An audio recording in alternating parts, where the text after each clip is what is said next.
Hola, my name is Khaliyah Lee and I'm from Nashville, Tennessee. Through the TNCIS program, May 12th until June the 2nd, I went to Brazil. Well, first we drove from Dyersburg, Tennessee to Nashville, Tennessee. From Nashville, Tennessee, we went to Atlanta, Georgia, and from Atlanta, Georgia, we went to Rio de Janeiro. Then from Rio de Janeiro, we went to Fortaleza. I went to Brazil to study abroad and I took the class Music Appreciation. While I was in Brazil, I learned 4 different forms of dances: choro, forró, samba, and capoeira. We stayed in 3 different hotels and the word that we used in Brazil was posada. Our first accommodation was in Fortaleza and it was a pretty nice place. The best would be in Rio de Janeiro. The rooms was so beautiful and the people there were just awesome.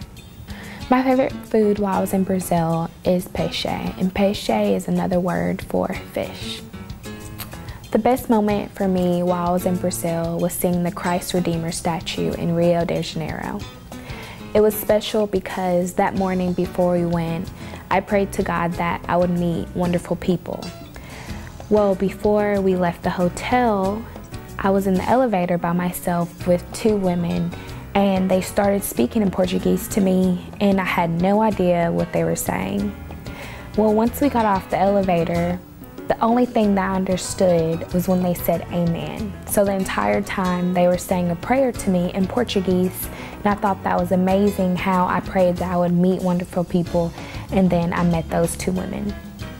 I encountered another experience. I met 2 young women, one that only spoke in Portuguese and the other woman spoke in English and Portuguese. Well, the woman that first came up to me, she only spoke in Portuguese, so she brought over the woman that spoke in English. The woman that spoke in English was an English teacher and she was only 20 years old.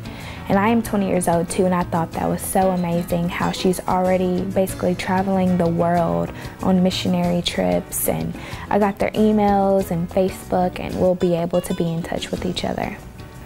The third thing that I will always remember is a saying that a young man taught me while we were shopping one night. Eu sou livre como um pássaro, and that means I'm as free as a bird. The instructors were great and I recommend students all over Tennessee to study abroad.